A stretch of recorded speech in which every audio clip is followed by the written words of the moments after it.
It's a Daily Talk Show episode 291. What's going on? What's cracking? It's Tuesday. It is. It's exciting. I mean, yesterday I was very excited. Today, I'm still riding the high. For people who, if you've missed any episodes, on Thursday last week, we brought up Tinder and then somehow ended up doing a podcast integration with the girls at Shameless to help Mr. 97 go on his very first date. Yeah, which he does have today, which is why I'm excited. But I'm also got the nerves too. Like, I feel I'm so invested in this. And we're down at the cafe, two people that listen to our show said, they looked at one, Mr. 97 was there for one of them, and they said, good luck tonight, mate. And then the other one was like, what's going on? How's it happening? What's happening? And he was keen. So, like, there is investment. Yeah, there's a lot of buzz. I was walking with Peter Shepherd this morning, and who's been on the show a couple of times. Yeah. And he was also very excited. Yeah. So there's definitely a buzz. We're living vicariously through Mr. 97. Yeah. We've got Mr. 97 on the mic. How are you feeling? Yeah, good. Bit excited. Okay. Yeah. You were telling us, so you're bringing the dog. Yeah. You can hear about that on yesterday's episode, but it is a double date. Two dogs. And two humans. But we were asking what time you're going to be leaving today. Yeah. And because we thought you would have to get ready. And what was your response? I got to clean the dog, got to give her a bit of a shower. How do you actually clean the dog, just out of curiosity? Literally just throw her in the shower. All right. Just have a shower with the dog and just hang on, wait, sorry, what? Yeah, I think that's pretty normal, maybe. No, it's not, mate. No, it is. You have a shower with the dog. Yeah. So you nude. Yeah. All right, mate. No, I think that's pretty. I think that's normal. It's so it's can't do it in a bath. You can't too hard, and then in a sink it's too hard. So it's just easier. Just put them in the shower with you. Just get nude and get in the shower. It's not a child. That's how I have baths with my son. We're nude. I think that's absolutely fine. Far out, bro. I mean, I've been a dog owner. I've been a dog owner by proxy. My parents did all the hard work. Was it actually your dog, technically? No, but they bought them around the time that I needed them, or they bought the dog a little bit early. So no, not my dog. Did you name the dog? Nah, I've got a thing that I don't really name pets. I used to have snakes. I used to have rabbits. I used to have lizards. Never had names for any of them. And I only realised that this is kind of weird when Psychopathic. When Amy said to me, my wife, she said, "Oh, what did you call your snakes?" I was like, Snake. Snake. It was my snake. I didn't give it a name, and maybe that's because I didn't want to get too attached. Well, I had a joke name for my cat. My cat. MYKAT. My cat. And Conspiracy Jimmy, his cat's name is Baby. I like that. It's a blue-eyed, the one that the rag dolls. It's it's dog. It's a dog. You can pick it up and it's like a good dog. Okay. Which is why I like the cat, because I'm not a cat person. I would like to have a cat that's like a dog. Yeah. But then just get a dog. But then you'll be nude in the bloody shower washing the dog. That's disgusting, guys. It's not on. I reckon it's very commonplace. I think you're trying to turn it into something that it's not. I reckon that's but do you use dog shampoo? Yeah. Okay. Does that mean, do you use the dog shampoo and then you dry the dog and then you go back in for a second shower? Yeah, or so you literally just like put a towel on the floor, dry her. You can just stay in the shower and just dry her and then just send her off. How big's your bloody shower, mate? It's pretty impressive. Yeah. Well, you've seen it. Have you? Have I seen the shower? Oh. No. Did you think that it sounded like he said that I? Yeah. Okay. The other thing that has come to my attention is everyone's really getting behind the Mr. 97 nickname. Oh, yeah. Well, it is. I mean, it's what we tell people his name is. I love it. Could you have imagined? So when Mr. 97 first started coming on the show, we said we need to find a nickname for you. Yeah. And the options I think were between Mayo and Mr. 97. I think that I'm happy that we went with Mr. 97. Yeah, same. Yeah. I'm glad we didn't get Mayo. No one wants to date a Mayo. No way, Mr. 97s. And then it's been abbreviated to Sevs. Yeah. 97s. Scooter Derek said Sevo. But I was thinking, should we start to... Because no one a lot of people don't know the origins of the nickname. And in a lot of ways, you don't need to know the origins. There's something nice about it being short. A lot of people assume that it's your birth year, 97, which is close. When is your birth year? 99. Okay. 99. So what Michael Jordan's best years. Was it really? Yeah, 99. How do you know that? Maybe 95. It was in the 90s. Yeah. Well, what are you going to type in? Michael Jordan's best years. Michael Jordan's best years. I'm sure it'll come up. Best years 1987. No. Yep, way off. 87 to 88. Why did you even throw that out as a fact? It was when I was into basketball around that time. That's fine. I used to get basketball cards. Can we? My brother was very into it. Yeah. So it was my best years of Michael Jordan on the basketball card. I nearly got it. So should we start going forward? Start calling Mr. 97 Sevs. No, I like Sevs. Whatever comes to mind, say whatever. But if we were sort of putting stuff online, you need to put. I like the Mr. 97. It's 4 letters, bro, with a little space in between. Yeah, it's fine. Mr. 97. Then elaborate. Go with what you want. If we're introducing him to a guest, this is Mr. 97. We need to lead with what it is, because then they can just take it. Okay, it's like sense. Talking about facts, Mr. 97 got an email this morning in regards to some Wikipedia issues. Did you? Yeah. So do you want to bring up, TJ, what's been happening? Bring it up. Yeah. Well, we had Jack Post on the show, who was... Cackling Jack from H&A. He's trying to get a Wikipedia page, and he was struggling. And I thought maybe Mr. 97 could get on the case and get me one. Because you've had a few notable things happen. Well, yeah, I never knew how you actually got a Wikipedia page, and it turns out you need links to legitimate websites. It could be news outlets, not the Daily Mail. They don't accept that. Really? Well, you said that, Mr. 97, didn't you? They don't accept Daily Mail? No, you got to have like some substantial news outlet reporting on you. You've had So you've had you had a few in regards to the O-bike, where you fished O-bikes out of the Yarra River. Yeah, I've had maybe 3 videos do really well, and those 3 videos have got into the media, got into the newspapers. And so I thought maybe it's going to be an easy one. 97. Have you got the actual... I've got the message. Can you just read how they describe Tommy? So it's been taken down. It's been taken down. Has it been taken down yet? Or no, it hasn't been taken down. It's just been set up to be taken down. They've left a note saying it could be deleted soon. Who the... It's put up to review. Yeah, who is... what sort of troll is doing that? Yeah, what troll? So what's happened? Yeah, so I got a notification this morning. Yes. And I clicked on it, and a bloke left a comment saying, "No real demonstration of notability, struggling to find independent, in-depth coverage in reliable sources. Mm-hmm. References provided are either mentions in passing or rely almost exclusively on company-produced material or quotation." But you're a podcaster, so you think that's got some credibility? Jeez. Nah, you're just a run-of-the-mill podcaster. Is that what he said? Run-of-the-mill podcaster. You get taken down with me. And there's a possible conflict of interest or paid editing. Oh, they've looked at fucking... Who is this? What's more creepy is that dude who has time on his hands. I don't think we paid Mr. 97 directly for that. Yeah, well, so if you're watching, what's this dude's name? Does it give a name? You want to call him out? He's not notable enough. Edward X. Edward X. That's his username. So he's been on Wikipedia for 12 years. Okay. Let's forget that. Yeah. So he's 12 years officially a loser. But I love that final bit. I think that could be the tagline. What's the exact phrase about the podcaster? The podcast? Run-of-the-mill podcaster. Run-of-the-mill podcaster. Do you think that's funny? I love it. I might update my LinkedIn. Run-of-the-mill podcaster. Mate.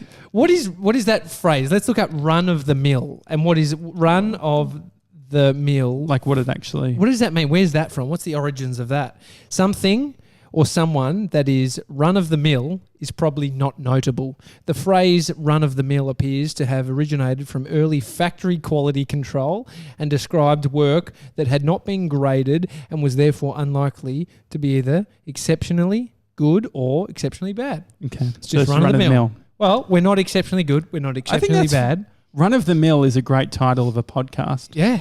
I mean, I do a lot of Googling for domain names. Yeah, runofthemill.com. See if this is out. Definitely it would be taken. You reckon? I always I don't normally just do the .com search like that. I'll start on a domain name search just in case I feel like anything could be porn. That's all right, mate. But anyway, it's fine. I've looked up porn. I don't know At how work? bad it could be. Not at work. No. You were bringing up LinkedIn. Yes. I've got an update around my social media retirement. Mace, can you grab my Mr. 97s? Can you grab my phone, please? What do you want to do? We'll get there. So I have been off social media from my personal side since I think about November. I got rid of all my Instagram photos. Yeah. I deleted my Facebook, deleted my Twitter, and just set up like a Twitter handle so it's there. But I read the book Deep Work, and I'm just reading Digital Minimalism by Cal Newport as well. It's his follow-up book. Yes. And so I wasn't getting joy. I know that's a bit Marie Kondo. Yeah. But I wasn't feeling that good about social media, so I decided to get off personally. The Daily Talk Show Instagram has started to take up a bit of my time. Well, I'll tell you exactly how much time, because this was my time over the weekend specifically for screen time was 8 hours on Saturday, I think it was. Well, that is literally Cyclone Shameless. Yeah. So that's like, and yours, and the reason I bring that, yours was like within the same ballpark. So we're spending a lot of time on Instagram. You're truly on social media, but as the Daily Talk Show, not as yourself. And so, but one thing that I've started to do is I've opened up LinkedIn again. So I had put into the description, retired from social media, contact me through my website. And I deleted that and updated a few things. No, it's good. I think LinkedIn would be a place where people would think you're a wanker for doing that. For having it in your title, but still having it. Well, no, it wasn't on my title. It was in the description. So I sort of buried the lead. Yeah, no, I still think it's not. It was only like 6 months ago you weren't accepting people who were adding you. The point of LinkedIn is like a business network. Accept everybody and try and form connections. Well, I just have a standard. I need to have met them or know what they do. Which is the counter to networking. You don't have to know somebody to network. No, but you want to know. If it's an SEO guy from India, I probably don't need another one of those friends. But when you I think you're holding it too much weight in the term friends when it comes to the online space. Okay. They're not your friends, bro. They're LinkedIn. I got like 2,000. Jules Lund's got like 30,000, 40,000. Got a lot of friends. But they're not. I went to an event last night. Jules Lund was hosting it. And how many people at the event? Dude, this was there's a guy named Mark Bouris who started a few companies. Yellow Brick Road? Yeah, he still owns that Wizard Home Loans. This was back in the day. He was doing like infomercials on breakfast TV and like he said it worked. Monday, Tuesday, he's like, that's the day people make decisions. That's the day people pull the trigger on stuff. Guess what day it is? It's Tuesday. If you want to review the podcast, go to your podcast app. It's the purple app, or through iTunes, and just leave us a little review. What do you think of the Daily Talk Show? Maybe you're a new listener. Yep, and put in Run of the Mill podcast if you want. If you want, that'd be quite funny. More than maybe if you could sort of counter the Run of the Mill, so we could use it as a reference point within Wikipedia. We've had only 5-star reviews, and I'm not encouraging you to do anything less, but it's only downhill from here. Well, if you don't mention it. Anyway, Mark Bouris, he was the Trump, not in the sense of the kind of person he is. He was the Trump on The Apprentice Australian version. Yes. You're fired. Like he was that guy, but he wasn't like Trump. But actually, he was the boss on The Apprentice. He was the boss. Yeah. He, if anything, is the silver fox version of Trump. Yeah, he's a good-looking bloke. So we were in. It was like an event that had him talking. One of his mentors was Kerry Packer, one of the richest Australian people. He's no longer with us, but his son has taken the throne. $1 billion, billions and billions of dollars. Anyway, that was his mentor. And so there was like 10 lessons he was teaching from what Kerry taught him and what he's experienced growing his business to $500 million. Crazy. But what I love about him is he's like the Australian, he's like the business Steve Irwin. Really? Yeah, he's just real sort of like, for the man, like Aussie bloke. Peter going after him. Peter, you'd tackle him. No, he's just like, you could think if you met him out of context that he's not that bright. Yeah. Just because it's like Barefoot Investor speaks very straightforward to the point, but that is the beauty in what he does. He gets his message across in a really simple format about complicated shit. It's like country people or sort of ochre of, you can be tricked into, like, think about, you go to the southern parts of America and you can hear people with a twang. Yeah. You judge them. They're maybe a bit slow, but the thing is that they've got 5 jet planes. Yeah, exactly. It's pretty impressive. I was about to say Mark Cuban. Mark, what's his name? What is his Bouris. name? Yeah, Bouris. He is that guy. He's the Aussie dude that has become a success story, but he's super engaging and interesting. So there was like fucking 3,000 people. 3,000? Dude, there was so many people at this event. I didn't realise there was that many people. Yeah, and so it's always dudes like me who get the free tickets that are worth $600. So my brother and I went, and a couple of the girls from Jules's business tribe, we went and we were in this like platinum and diamond VIP area. But it is that networking. Like, as we're walking up, these events create some sort of anxiety in people. For one, they think they probably need to get the most out of it because they paid so much money. Yeah. And so that they're like overly networking. And so as we're going up this escalator, this guy walks up, he's like, hey, how are you? He's like, it's so awkward. And he's like, hi, what's your name? And really? Yeah, it was just... Anyone say they knew you from the podcast? And no one said that. So annoying. And I just said, I'm Tommy. And so he introduced to the 4 of us. And then he's like, oh, so why are you guys here? I was like, oh, I just made a joke. I said, that's my brother. It's Mark Bouris. No, I was joking. But I was like, oh, literally all like... I couldn't break it to him that we got free tickets and we're now going to the diamond area with him. So I said, I'm probably here for the same reasons you are. Just to be a bit awkward. Yeah, it's good I remember like being at an event and just having a chat with someone, and then you become like event friends. Event friends. I think it builds rapports. Travel friends, plane ride friends. I'm not into plane ride friends. No, but if you do, it's some kind of like, and you actually kick it off, there is some connection. But definitely event friends, like weekend workshops. You become besties, but we'll never speak to them again. But you feel like you're actually brother and sister. Yeah. It's interesting. But yeah, so it was just amazing. There was so many people there. And this one guy that was sitting in front of us, he kept on, he was there with his mum. There was really interesting duos at this event. Like, there was this sort of, grey-haired older woman in front with her younger son who had tats all over him, and he almost seemed disinterested half the time, but every now and then he'd just go, Anya. He would say Anya. Anya is his mum's name. It was when Mark was like saying something. Was it a bit like getting people? Did it feel a little bit old school? It was very old school, but he was young. Anya, like good Anya. Could you have, because you had to leave work early yesterday because you realised at work that you had the event and you're wearing thongs. Yes. Could you have gotten away with just wearing thongs? Yeah, definitely. 3,000 people, they wouldn't have given a fuck. It was, lots and lots of people. But it was amazing. He's got a podcast. The Mark Mentor. does. Yeah, The Mentor. No, yeah. The Mentor. It's interesting. He's just an inquisitive dude.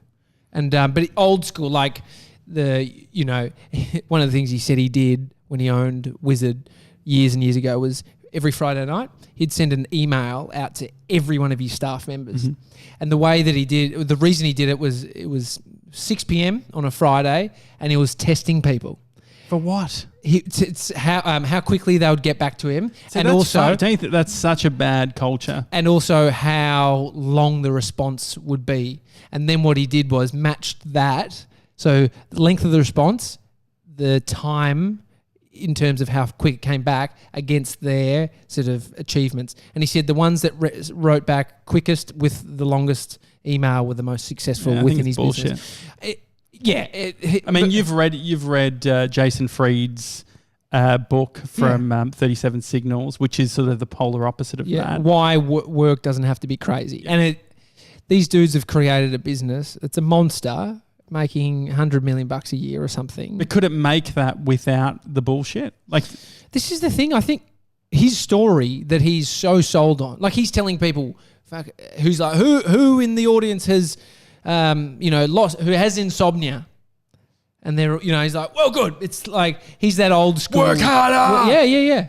He's that old school, which, I think there is a balance between the two. But it's good reading a book about guys who are saying, do not work more than 40 hours a week. Yeah. Turn your phones off at night. Mm-hmm. Shit can wait to the morning. Yeah.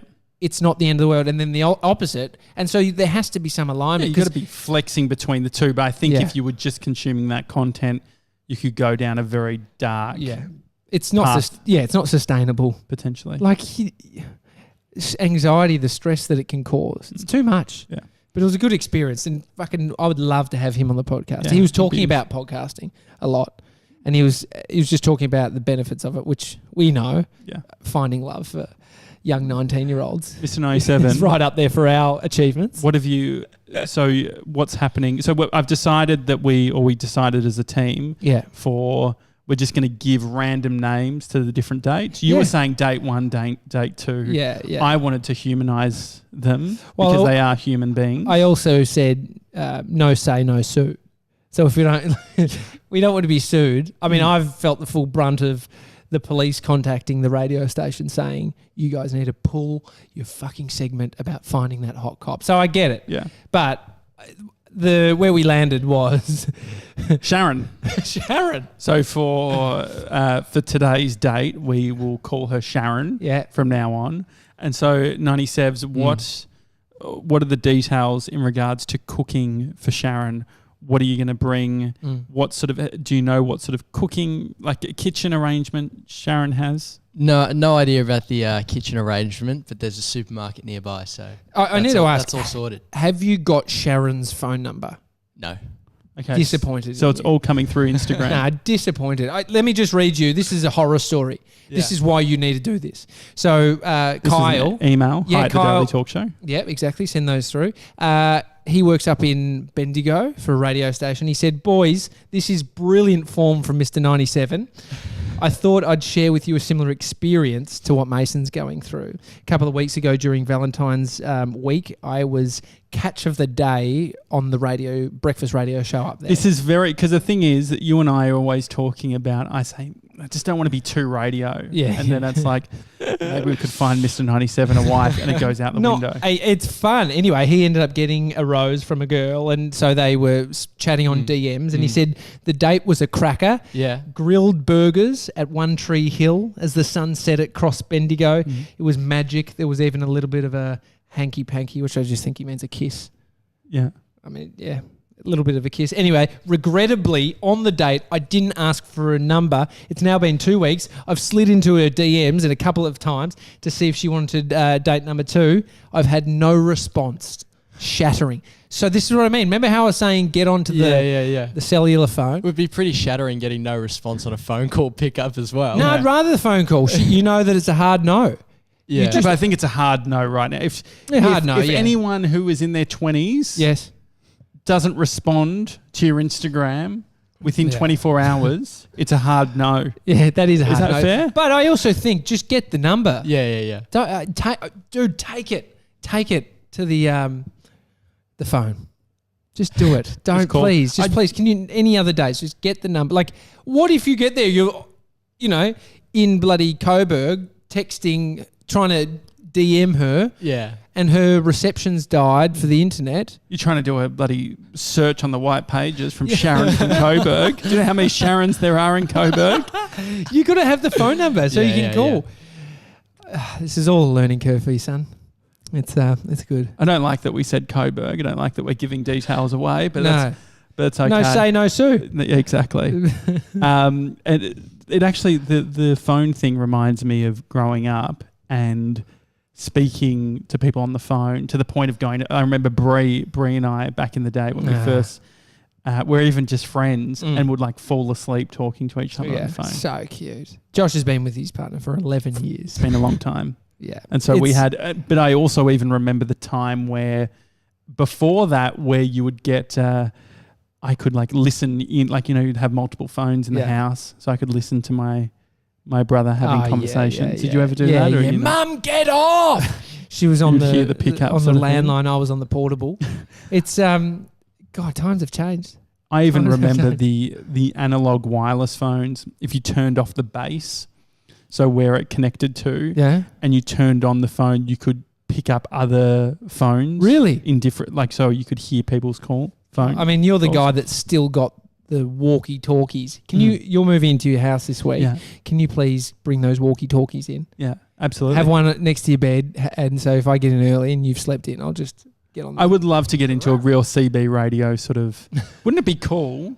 I mean, we're the show of promises. Have we got that list of? Are we building out that list of promises? Yeah, we do. But You want me to add to it? Is that what you're saying? what would actually be really cool is to broadcast the show from a CB radio as well. When we have the technology like we do from Road, what's the point? Well, I think that it could be fun for the truck driver segment to say, listen. What to, truck driver segment? No, as Have in we like got a the new truck audience. driver No, segment? as in like for the that audience that they could potentially Yeah. listen. Yeah. If No, you're a there truck- is. Like, I was obsessed with getting radios that could tune into the police frequency. We got one. It was like, yeah, but it was always like, it was like we were on the shit channel. Mm. But they were just like, oh, this is where everyone listens. So just, do the someone's broken down on the Hume Highway. Channel 3 is what Is I it? would tune into. I would say, radio check, please, radio check. Yeah. And if I was in, like the distance was there, they would say, yeah, you're working, mate. Yeah. Because you can actually speak to them sometimes. Yeah. Yeah, yeah. So that was pretty amazing. You can download apps now of like New what York does that City. mean? Oh, yeah. New York City Police stream or whatever it is. So, but it's always like I think it's cooler, more fun when you've got the area you understand. There's like a crash down here. Yeah. I definitely got into it. TuneIn Radio has a few of them. Yeah. And so you could put it on your Sonos or your smart's home. If only we had one for Mr. 97's date strapped to his dog. So we've got Dr. Jason Fox on tomorrow's show, but we'll still have Mr. 97 talk us through that date. If you do have any advice for Mr. 97 before the date with Sharon in Coburg, send it through. Yeah, send us an email, hi@thedailytalkshow.com, and we'll pass it on. What ingredients are you actually going to... Have you got a list? What are you going to buy? Meat, beef mince. Have you asked Sharon if she's okay with meat? No. Well, if she's not, I mean, you could have done this by telephone, but all good. I mate, think you all need to good. ask if there's any dietary requirements. Yeah. I would just say lead it. Just Lead the way. Make the decisions. One of our like, company Celebrate values. It is. But celebrate Shaz. But the thing is that Shaz might have some dietary requirements. We've been on shoots before where someone said, I'll bring coffee. That's and it's like, hard. how do we, what's the, do you want our coffee order or whatever? Like, you don't want to say it because they're leading. Yeah. And then they get there and it's like, Well, I've got 4 lattes. It's just like, it's Yeah, very yeah. traditional to be like, you will drink milk. That we're cold. That is full on. Like nowadays. So lead. Do you eat meat? Like just you got. Yeah, I'll inquire. Yeah. I mean, the one thing that did happen when 97s was talking to Sharon is she heard yesterday's episode and then I was being a little needy arsehole and I said, hey, can you ask her what she thought of the show? And what was the exact... Can you look up the exact words of what she said, or can you remember? I want to know your response to then be his gopher. Oh, what are you thinking when you're like... Oh, okay. Because I would be... You got to think about him asking you to do that makes you look a certain way. So just for future... What do you mean? Do you think it's too needy? Yeah, fucking oath. You're very, very needy. So anyway... I don't mind it. That's... Yeah. So what did Sharon say? So she recommended that Amy go check out, get an MRI for her migraines. Oh, yeah. Okay. And she said it was Dr. good. Sharon. Unsolicited advice from Shaz. Thank you. Yeah, no. Well, she listened to the show. That's a 10. But then what did you... But then... It was good, but probably won't listen again. Yeah, we're a run-of-the-mill podcast. Probably won't listen again. I was actually like... Brie had to calm me down on the way home. Because I was like, you know what? I was like, if you can't be nice... Don't say anything at all. Well, you asked for it. It's like saying, do you think my idea is good? There's honesty there, so I mean, that's good. Yeah, I thought... It seemed mean-spirited. Don't you think? No, it's honest. You can't... This is the thing. if you ask someone for their honest opinion, Yeah, you can't have to criticise their accept response. it and deal with it. You could say that she has bad taste, and that's why I'm worried. But no, now you're making it more about her. This says nothing about her other than just she's not into our podcast. This is the thing where, like, our podcast has started getting a lot more listens. What happens when we've got so many fucking listens? I'll have a breakdown. I'm a baby. 100%, because what comes with bad, like, the reason I was thinking about the bad reviews and that it's only down here from now because we've got 5 stars. You're setting it up. Is because I've been looking at some other people's podcasts. Yeah. As soon as you become super popular, you do get that sort of shit. Yeah, I looked on the Shameless Girls reviews, and there's some bad ones, but there is so many good ones. So my point with it is, you cannot be big without having some people not like what you're doing. Is that a reflection of who you are or what your show actual quality is? I don't think so. If it was 99% bad and 1% good, there's a difference. But it's not for those girls, and they're doing fucking super well. Yeah. So brace yourself, Josh. Yeah, I know. Brace yourself, baby boy. I mean, it's the thing. It's the. I think that's why we've gone slowly, because we've only just allowed the people who we think would be into it to. Yeah. But as Mark Bouris said last night, if you've got an idea, don't running it past your cousin, your auntie, your mum. They're your fucking cheerleaders. Yeah. They're not the ones who about my mum. Yeah. My mum's a cheerleader, but she'll be like, bad idea. But they're not going to give you maybe they will give you some form of honesty, but they're not going to give you the feedback that you probably need to tell you whether your product actually will work or not, or your podcast is good or not. So we have a bunch of people around us that support us and tell us great stuff, but there will be a time where people are like, it's like old mate Malcolm from Wikipedia. He's not happy. Yeah. We're a run of the mill podcast. Yeah. Well, I did give. I've really taken it from me being the run of the mill podcaster to don't associate. No, but I did give 97 a great line back. So she said, what does he need a line back for? Just to sort of, for me, I think. Well, you actually didn't come up with the first line anyway, so you needed to close it. So I guess it's what was the line? And so the line that I gave Mr. 97 was, I don't listen either. You actually said that? Don't ever do what he says again. Do not ever do that shit again. Do you think that was funny? Yeah, I thought it was pretty funny. You didn't come up with it? Bree thought it was funny. It's you fine. can't fucking do comedy that's not yours. You're a comedian on stage doing someone else's jokes. I'm a writer in his SNL. No, seriously. I think it's absolutely fine. Okay. All right. Well, don't do it again. Tomorrow we'll have an update from how the date goes. Yeah. Yeah. And Daily Talk Show. Good luck in the bath tonight with your dog. The shower. That's probably the hardest bit of this whole thing. Is doing all of that sort of. It is full on, isn't it? Oh, good luck, Mr. 97. It's a Daily Talk Show. Hi at thedailytalkshow.com if you want to send us an email. Otherwise, we'll see you tomorrow. See you guys. Bye.